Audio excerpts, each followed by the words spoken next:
Clinical psychology का exam जो है 5 मार्च को है एंड आप लोग उसकी प्रिपरेशन कर रहे हैं, लेकिन आपको ऐसा लग रहा है कि मैम हर चैप्टर से हमें पता चल जाए कि कौन कौन से टॉपिक्स इंपॉर्टेंट है, मेन जो है ये पता चल जाए मैम कि किस तरीके के क्वेश्चंस आते हैं। तो बेटा आप बिल्कुल सही वीडियो पे आए हैं। मैं हूँ मुस्कान गुप्ता, आपकी साइकोलॉजी एजुकेटर, एंड स्वागत करती हूँ आपका ह्यूमैनिटीज अड्डा पे। तो चलिए भाई शुरू करते हैं और जान लेते हैं कि हमारे ये जो 7 चैप्टर्स हैं जो हमारे 70 मार्क्स की वेटेज रखते हैं, इनको किस तरीके से पढ़ना है और क्या क्या क्वेश्चन आते हैं। सबसे पहला हमारा आता है चैप्टर नंबर 1, जिसे हम बोलते हैं वेरिएशंस इन साइकोलॉजिकल एट्रीब्यूट्स। ये जो है आपका कहीं ना कहीं 13 मार्क्स का है एंड इसके अंदर से जो आपको क्वेश्चंस देखने को मिलते हैं 1 मार्क का, 3 का, 4 का, 2 मार्क और 6, हर तरीके का क्वेश्चन आपसे यहाँ से पूछा जाता है। अगर मैं टाइप की बात करूं तो देखिए सबसे पहला क्वेश्चन यहाँ पढ़ लीजिए कि आपसे पूछा गया है यहाँ पे वर्बल, नॉन वर्बल और परफॉर्मेंस टेस्ट के बीच का डिफरेंस आपको बताना है। बहुत ईजी है, आप एक एक लाइन की डेफिनेशन इनकी लिख के आ सकते हैं, आपके 2 मार्क्स पक्के हो जाएंगे। अगला आपसे पूछा गया है कि आपको कैरेक्टरिस्टिक्स बतानी है इंटेलेक्चुअल डिसेबिलिटी की, तो आप कैसे स्टार्ट करेंगे? इंटेलिजेंस के डिफाइन लिखेंगे, इंटेलेक्चुअल डिसेबिलिटी के बारे में लिखेंगे, इंटेलिजेंस की रेंजेस हमने पढ़ी है, वो सब चीजें आप यहाँ पे लिखेंगे। उसके बाद आपसे अगला क्वेश्चन देखिए क्या पूछा गया है, सेम क्वेश्चन है but in a different way. यहाँ पे पूछा गया इंटेलिजेंस जो है एक प्रोडक्ट है हमारे हेरिडिटी या फिर एनवायरमेंट का, आप बताइए आपके लिए क्या सबसे बेस्ट है, सूटेबल एग्जाम्पल देने हैं। तो आप क्या करेंगे, आप यहाँ पे ट्विन स्टडीज या एडॉप्शन स्टडीज बताएंगे। अगला क्वेश्चन यहाँ पे पूछा गया है रॉबर्ट स्टर्नबर्ग की थ्योरी ऑफ इंटेलिजेंस। यहाँ पे हमारी रॉबर्ट स्टर्नबर्ग की ट्रियार्किक थ्योरी ऑफ इंटेलिजेंस बहुत इंपॉर्टेंट है। इसके साथ साथ बेटा आप ये नोट कर सकते हो कि हमारी जो यहाँ पे हार्वर्ड गार्डनर की थ्योरी है, हार्वर्ड गार्डनर की इंटेलिजेंस थ्योरी भी आप लोगों के लिए बहुत ही ज्यादा इंपॉर्टेंट है। ये 6 मार्कर्स में आपको आती है और इनकी जो थ्योरी है इसमें जो 8 टाइप्स ऑफ इंटेलिजेंस है उसमें से आपसे एमसीक्यू भी पूछा जाता है। साथ ही साथ यहाँ पे देखिए अगला क्वेश्चन देखिए यहाँ पे है कि आपको कैरेक्टरिस्टिक्स जो है वही डिफाइन करनी है।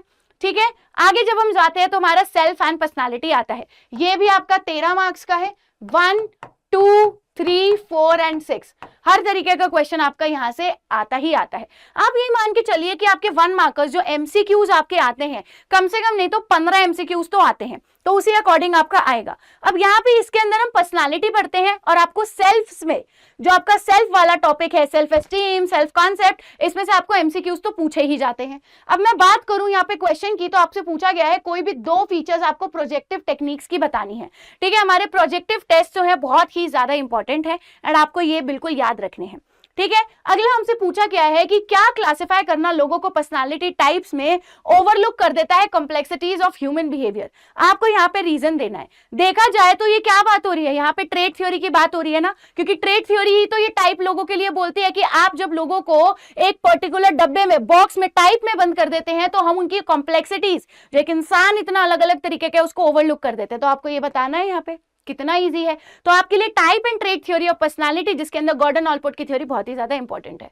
अगली हमारी आ जाती है explain the levels of consciousness, how can we forgot Sigmund Freud. Sigmund Freud की थ्योरी पे आपको कम से कम 2 से 3 क्वेश्चन देखने को मिलेंगे ही मिलेंगे। ये आपका 3 मार्कर में आया है, 6 मार्कर में भी आएगा। आपको डिफेंस मैकेनिज्म के ऊपर पक्का बेटा नोट करके रखना कि आपको क्या आएंगे, एमसीक्यूज आएंगे, तो वो भी आपके लिए बहुत ज्यादा इंपॉर्टेंट है। आगे जब हम जाते हैं तो हमारा चैप्टर आता है मीटिंग लाइफ चैलेंजेस। ये जो चैप्टर है आपका 9 मार्क्स का है एंड इसके अंदर यूजुअली हमारे stress, types of stress, sources of stress and सबसे मेन इंपॉर्टेंट आपका यहाँ पे गैस सिंड्रोम है। इसके ऊपर आपको केस स्टडी भी आता है, नहीं तो सिंपल से सिंपल एक एमसीक्यू भी आता है। ठीक है, या तो ये आपका सीधा 6 मार्कर में आएगा या तो आपका 1 मार्कर में आएगा, नहीं तो ये 4 में आएगा। ये बात याद रखिएगा, गैस सिंड्रोम आप लोग जरूर पढ़ के जाएंगे। इसके अंदर देख लेते हैं क्वेश्चन। ये देखिए क्वेश्चन आपको इसके अंदर देखने को मिलते हैं कि आपको इंटरनल सोर्सेज बताने हैं साइकोलॉजिकल स्ट्रेस के। आपको बतानी है कोई भी तरीके की 3 लाइफ स्किल्स जो भी एक इंसान की लाइफ चैलेंजिंग हो सकती है। ठीक है, यहाँ पे आपसे एक और क्वेश्चन है, देखिए केस बेस्ड क्वेश्चन है। Ranjan faces many life problems but shows low illness despite stress, what makes him stress resistant. ये भी आपको बताना है। तो आपके लिए यहाँ पे साइको न्यूरो इम्यूनोलॉजी यानी कि टी सेल्स, बी सेल्स, ये भी आपको पता होने चाहिए। आपको पता होना चाहिए कि अब साथ साथ क्योंकि हम स्ट्रेस से झेल रहे हैं तो कोपिंग किस तरीके से करी जाएगी, तो स्ट्रेस कोपिंग भी आपके लिए बहुत ज्यादा जरूरी हो जाता है। अगला हमारा चैप्टर आता है, कौन सा आता है, साइकोलॉजिकल डिसऑर्डर्स। ये चैप्टर आपका 12 मार्क्स का है एंड इसके अंदर से सबसे ज्यादा क्वेश्चन आपको आते हैं डायग्नोसिस के। सो डायग्नोसिस आपके लिए सबसे ज्यादा इंपॉर्टेंट है क्योंकि आपसे बोला जाता है, एक केस दिया जाता है कि टिंकू है, उसको ये सिम्टम्स देखने को मिल रहे हैं, तो बताइए कौन सा डिसऑर्डर है। सो 1 मार्कर आपको आएगा, यहाँ पे आपको 3 मार्कर, 2 मार्कर, 4 एंड 6 भी आएंगे। एंड इसके अंदर मैं आपको बता दूं, आपके जो मॉडल्स होते हैं, ठीक है, जो आपका साइकोडायनेमिक मॉडल है, सोशो कल्चरल मॉडल है, bio psycho social cultural model, ये सारे मॉडल्स बहुत ज्यादा इंपॉर्टेंट है। देखिए 2 मार्कर पे ध्यान दीजिए, the patrolling of the police makes him believe that they are monitoring every behaviour of his, identify and explain the symptom of disorder being reflected in the statement. आप मुझे ये कमेंट सेक्शन में बताइए कि ये कौन सा डिसऑर्डर यहाँ पे पूछा जा रहा है। इसी तरीके के क्वेश्चंस आपके आते हैं। देखिए यही आपका एमसीक्यू की फॉर्म में और यही आपका 2 मार्कर्स में आता है। अगला क्वेश्चन आपसे पूछा गया है, Waseem has a phobia of lizards, what causes will a behaviour therapist assign to Waseem's phobia. Waseem के फोबिया को ठीक करने के लिए थेरेपिस्ट क्या करेगा? सो आपके लिए ये जानना भी बहुत ज्यादा जरूरी है। तो ये कैसा क्वेश्चन है? ये एक तरीके से आपका मिक्स है 4 और 5 का, आप ऐसा कह सकते हैं। ठीक है, देखिए अगला क्वेश्चन देखिए, ये आपके 6 मार्कर्स हैं सारे। यहाँ पूछा गया है कि डिसोसिएशन का मतलब क्या होता है, तो आप बताएंगे डिसोसिएशन का मतलब क्या होता है और उसके अलग अलग तरीके के फॉर्म्स जो आप लोग ने पढ़े हैं। ठीक है, अगला पूछा गया है neuro developmental disorders, autism, ADHD, ये सब चीजें आपको यहाँ पे आनी चाहिए। Autism, ADHD should be on points.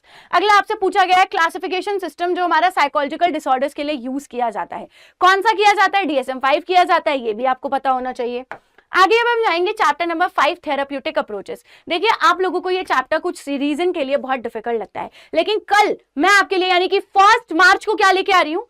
1 मार्च को मैं आप लोगों के लिए एक मैराथन लेके आ रही हूं, जहां पे हम पूरी की पूरी फुल बुक जो है रिवाइज करने वाले हैं।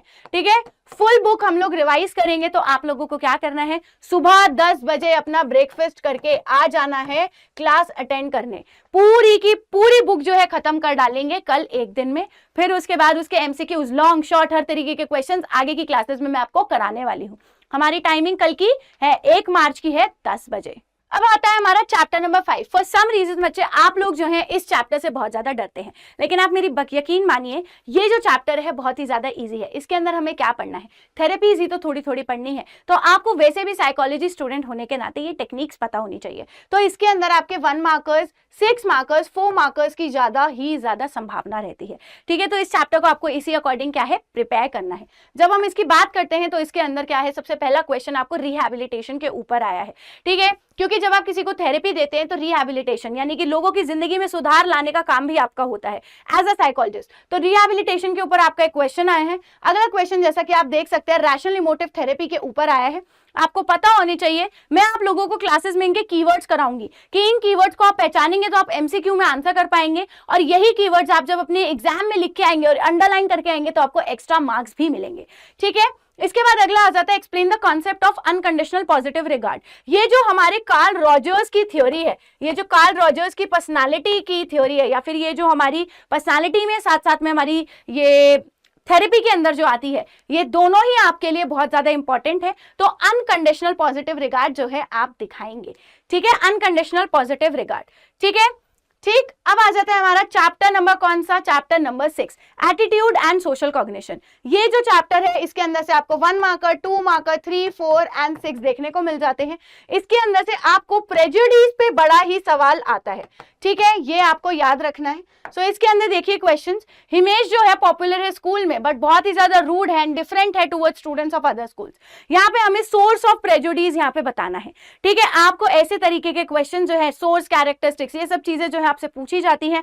कॉग्निटिव डिसोनेंस थ्योरी पे आपको क्वेश्चन आता है, तो ये वाला चैप्टर आपके लिए बहुत ज्यादा इंपॉर्टेंट है। अब आते हैं, अब हम बढ़ रहे हैं अपने लास्ट चैप्टर की ओर, जो है हमारा chapter number 7, social influence and group processes. जब हम एक ग्रुप का पार्ट बनते हैं, हम एक सोसाइटी में तो रहते हैं, आप स्कूल में जाते हैं या बाहर दोस्तों से मिलने जाते हैं, ट्यूशन जाते हैं, तो एक ग्रुप ही तो है ना। तो आप कब किस ग्रुप का पार्ट बनते हैं, कैसे दूसरे आसपास के लोग आपको इन्फ्लुएंस करते हैं, जब हम ये हर एक चीज समझना चाहते हैं, तो ये हमारा चैप्टर नंबर 7 हो जाता है। और यहाँ से भी आपको बहुत प्यारे प्यारे क्वेश्चन आते हैं, जैसे कि आपको social loafing, social facilitation, group polarisation, group think, इन सब चीजों पे क्वेश्चन आते हैं। और आपको ये बहुत अच्छे तरीके से क्या करना है? प्रिपेयर करना है। एंड आप याद रखिएगा कि मैं आप लोगों के साथ हूं क्लास में। एंड जिस दिन आपका एग्जाम है 5 मार्च को सुबह 4 बजे आप लोगों के लिए मैं क्लास लेके आऊंगी, जहां पे मैं आपको सारे टॉपिक्स जो है रिवाइज करके भेजूंगी। तो नीचे आपको कमेंट करके बताना है कि और कौन से टॉपिक्स आप चाहते हैं स्पेसिफिकली मैं वो क्लास में कवर करूं, एंड मैं वो आपके लिए कराऊंगी। एंड जाते जाते चैनल को सब्सक्राइब करके आपको जरूर जाना है। Till the time, take care, bye bye, keep studying.